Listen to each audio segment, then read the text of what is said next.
আসসালামু আলাইকুম। শেখ হাসিনা বর্তমানে ভারতে রাজনৈতিক আশ্রয়ে রয়েছেন। ভারতে রাজনৈতিক আশ্রয়ে থাকা অবস্থায় শেখ হাসিনার উপর কিন্তু বাংলাদেশে অন্তর্বর্তীকালীন সরকার যেটি রয়েছে কিংবা বাংলাদেশে বর্তমানে যে আইন প্রশাসন রয়েছে তাদের মাধ্যমে কিন্তু নানা ধরনের মামলা মোকদ্দমা ইতিমধ্যে দেয়া হয়েছে এবং বেশ কিছু মামলা মোকদ্দমার যে গ্রেফতারি পরোয়ানা সেটিও কিন্তু জারি হয়েছে। যার প্রেক্ষিতে অন্তর্বর্তীকালীন সরকারের কাছ থেকে ভারত প্রশাসনকে বিভিন্নভাবে চিঠি লেখা হয়েছে কিংবা ভারত সরকারের কাছে শেখ হাসিনাকে দেশে ফেরত দেওয়ার জন্য আহ্বান জানানো হয়েছে।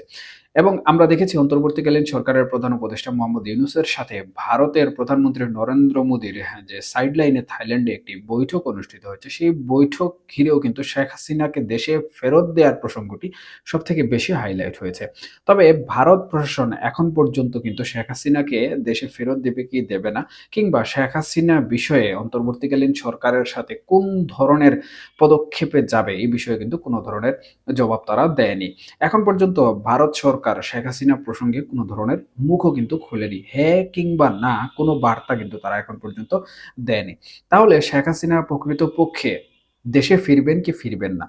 এবং শেখ হাসিনাকে দেশে ফিরলে কিংবা ভারত সরকার যদি শেখ হাসিনাকে দেশে ফেরত দেয়, তাহলে শেখ হাসিনার অবস্থান কিরকম হবে? অনেকেই বলছেন এখানে সরকার প্রধান হিসাবেও কিন্তু শেখ হাসিনার এখনো দেশে ফেরার একটি সম্ভাবনা রয়েছে। পাশাপাশি শেখ হাসিনা যেহেতু বাংলাদেশে আন্তর্জাতিক যে ট্রাইব্যুনাল রয়েছে এবং সেখানে একাধিক হত্যা মামলার আসামি হিসেবে পরিচিত। তাছাড়া গণহত্যার যে বিষয়গুলো রয়েছে সেগুলোর সাথেও শেখ হাসিনা জড়িত এবং অনেকগুলো গ্রেফতারি পরোয়ানা জারি হয়ে আছে। যার ফলশ্রুতিতে আসামি হিসেবে শেখ হাসিনা দেশে ফেরারও কিন্তু একটি গুঞ্জন আমরা শুনতে পাচ্ছি। তবে প্রকৃতপক্ষে শেখ হাসিনাকে ভারত সরকার কিভাবে ফেরত দেবে কিংবা শেখ হাসিনা কবে নাগাদ দেশে ফিরবেন এই বিষয়ে কিন্তু সুস্পষ্ট কোনো ধারণা কোনো বিশ্লেষকের কাছে নেই। এমনকি কেউ সঠিকভাবে বলতেও পারছে না যে প্রকৃতপক্ষে যে রাজনীতি চলছে বাংলাদেশের মধ্যে সেই রাজনীতিতে শেখ হাসিনা কিভাবে দেশে ফিরবেন। কিন্তু আমরা দেখতে পাচ্ছি যে শেখ হাসিনা এখন পর্যন্ত ওনার নেতাকর্মীদের সাথে যে ধরনের কথাবার্তাগুলো বলছেন, বিশেষ করে বিভিন্ন ধরনের অডিও বার্তা সামাজিক যোগাযোগ মাধ্যমে কিন্তু ব্যাপকভাবে প্রচারিত হচ্ছে। সেখানে কিন্তু উনি দাবি করেছেন যে উনি রীতিমতো বাংলাদেশের এখন পর্যন্ত সাংবিধানিকভাবে বৈধ প্রধানমন্ত্রী এবং এই বিষয়টি কিন্তু বারবার বাংলাদেশের যে প্রশাসনিক ব্যবস্থা রয়েছে সেটিকে নানাভাবে কিন্তু আলোচিত করছে।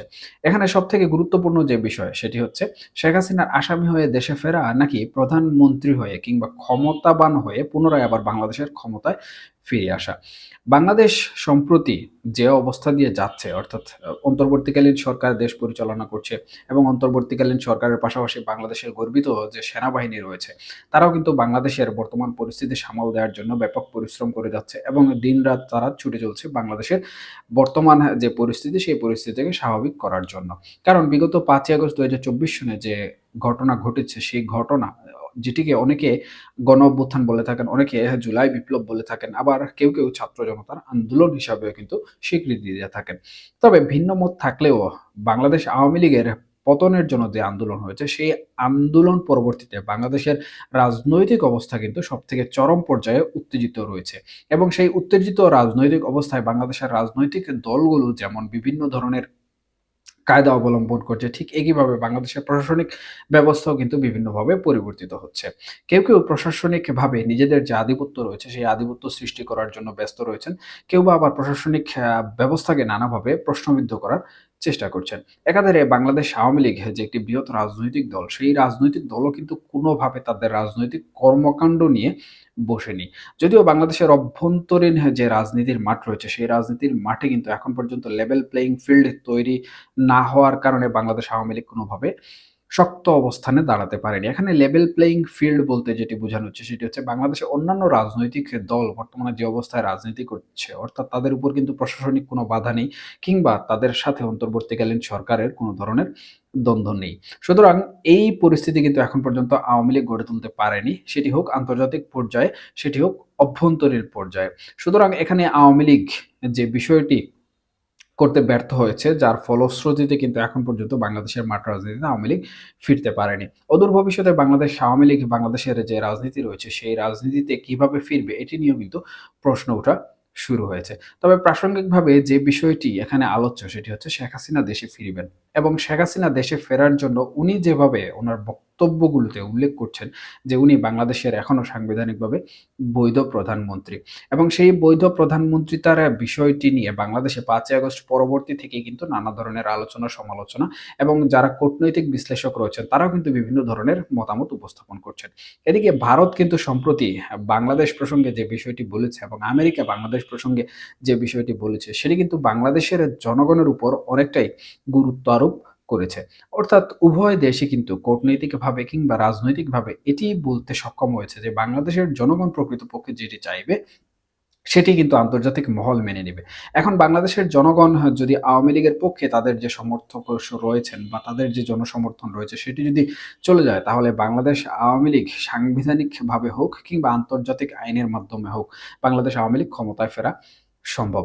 এখানে বাংলাদেশ আওয়ামী লীগ ক্ষমতায় যদি ফিরতে যায় তাহলে হুট করে কিন্তু বাংলাদেশ আওয়ামী লীগ কোনোভাবেই ক্ষমতায় চলে আসবে না।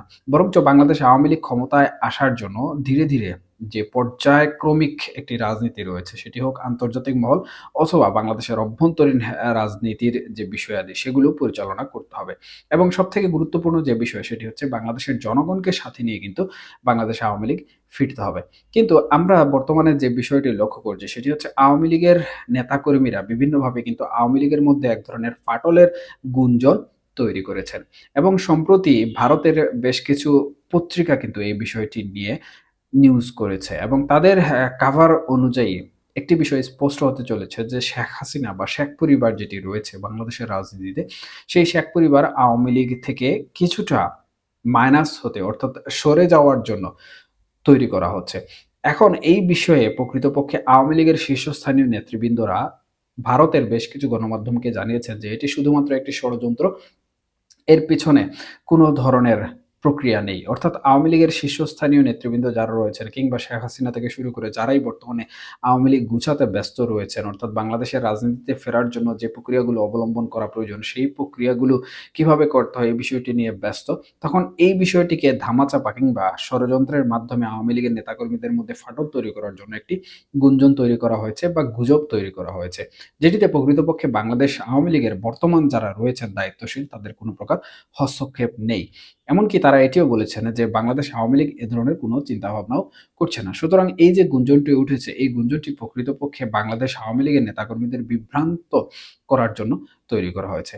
এখন প্রাসঙ্গিকভাবে আন্তর্জাতিক আদালতে যে বিষয়টি উঠে এসেছে যে শেখ হাসিনার বৈধতা প্রসঙ্গ, এই বিষয়টি নিয়ে আমরা সম্প্রতি দেখেছি যে আন্তর্জাতিক বেশ কিছু গণমাধ্যম, যদিও প্রথম সারির গণমাধ্যম নয় এগুলো, তারপরেও কিন্তু যারা লবিং তদবির করছেন অর্থাৎ লবিস্ট যারা রয়েছেন তারা কিন্তু শেখ হাসিনার বৈধতার চেয়ে বিভিন্ন ধরনের আপিল করা শুরু করেছেন এবং সেই আপিলের তদন্ত কিংবা সেই আপিলের রায় যখন আসবে তখনই কিন্তু প্রকৃতপক্ষে বোঝা যাবে যে শেখ হাসিনা বাংলাদেশের বৈধ প্রধানমন্ত্রী কিনা। এমনকি শেখ হাসিনাকে যদি বাংলাদেশের বৈধতা দেয়া হয়, প্রধানমন্ত্রিত্ব দেয়া হয়, তাহলে হয়তোবা শেখ হাসিনা ক্ষমতায় ফেরার সম্ভাবনা রয়েছে। এখানে হয়তো ব্যবহার করছি কারণ বাংলাদেশের জনগণের যে প্রসঙ্গটি রয়েছে, আইন-কানুনভাবে যদি এখানে শেখ হাসিনাকে প্রধানমন্ত্রী হিসাবে বলা হয়, কিন্তু বাংলাদেশের জনগণ যদি শেখ হাসিনাকে অ্যাজ এ প্রাইম মিনিস্টার বাংলাদেশের প্রধানমন্ত্রী হিসাবে যদি গ্রহণ করতে প্রস্তুত না থাকে কিংবা যেভাবে জুলাই এবং আগস্ট মাসে আমরা দেখেছি আন্দোলন হয়েছে, সেই আন্দোলনের মতো যদি জনগণ পুনরায় শেখ হাসিনাকে মানতে নারাজ হয়ে যায়, তাহলে কিন্তু শেখ হাসিনা কিংবা আওয়ামী লীগ হুট করে কোনোভাবেই ক্ষমতায় আসতে পারবে না। বরঞ্চ জনগণকে সাথে নিয়ে কিন্তু বাংলাদেশ আওয়ামী লীগকে বাংলাদেশের যে রাজনীতি রয়েছে সেই রাজনীতি ফিরে আসতে হবে। এখন অন্তর্বর্তীকালীন সরকার যে বিষয়টি দ্বারপ্রান্তে দাঁড়িয়েছে সেটি হচ্ছে শেখ হাসিনা যদি বৈধতা পেয়ে যান তাহলে হয়তোবা শেখ হাসিনা প্রধানমন্ত্রী হয়ে দেশে ফিরতে পারবেন এবং উনি ক্ষমতাবান হয়েই দেশে ফিরবেন। তবে এখানে আসামি হয়ে ফেরার যে বিষয়টি, এই বিষয়টি কিন্তু কোনোভাবে সম্ভব হবে না। কারণ অতীতেও আমরা দেখেছি শেখ হাসিনা কিন্তু কোনোভাবেই ভারত থেকে ফেরত আসেননি কিংবা ভারত কোনোভাবেই ছেড়ে উনি বাংলাদেশে আসেননি। বাংলাদেশের রাজনৈতিক পরিস্থিতি যতক্ষণ পর্যন্ত না উনি উনার যে একটি লেভেল প্লেইং ফিল্ড রয়েছে, সেই প্লেইং ফিল্ডে তৈরি করতে পারছেন ততদিন পর্যন্ত। সুতরাং এটিও নিশ্চিতভাবে এখনো বলা যাচ্ছে যে শেখ হাসিনা আসামি হয়ে বাংলাদেশে কোনোভাবেই ফিরবেন না এবং বাংলাদেশের অতীত ইতিহাস থেকে এই বিষয়টি সুস্পষ্টভাবে প্রমাণিত হচ্ছে যে শেখ হাসিনা যদি আসামি হয়ে কোনোভাবে বাংলাদেশে ফেরেন এবং বাংলাদেশের জনগণ তথা বাংলাদেশ আওয়ামী লীগ যদি রাজপথে থাকতে ব্যর্থ হয়ে যায়, তাহলে শেখ হাসিনার পরিণতি খুবই ভয়াবহ হবে। যার ফলশ্রুতিতে শেখ হাসিনা এখানে কোনোভাবেই আসামি হয়ে বাংলাদেশে ফেরার কোনো সম্ভাবনা নেই। তবে আন্তর্জাতিক মহল থেকে এবং শেখ হাসিনার যে বৈধতা বিষয়গুলো কাজ করছে, সেই বিষয়গুলো যদি শেখ হাসিনার পক্ষে চলে যায়, তাহলে হয়তোবা উনি এজ এ প্রাইম মিনিস্টার বাংলাদেশে ফেরার সম্ভাবনা সবথেকে বেশি রয়েছে। এখন আসলে প্রকৃতপক্ষে ৩ টি জিনিস এখানে দেখার অপেক্ষায়, সেটি হচ্ছে আন্তর্জাতিক আদালত থেকে রায়, বাংলাদেশের অভ্যন্তরীণ যে রাজনীতি রয়েছে সেই রাজনীতির প্রভাব এবং বাংলাদেশের জনগণ তথা আওয়ামী লীগের যে একটি জনরোষ রয়েছে, সেই জনরোষের মাধ্যমে যে আন্দোলন, সেই আন্দোলন কতটুকু প্রভাবিত করতে পারে বাংলাদেশ আওয়ামী লীগকে।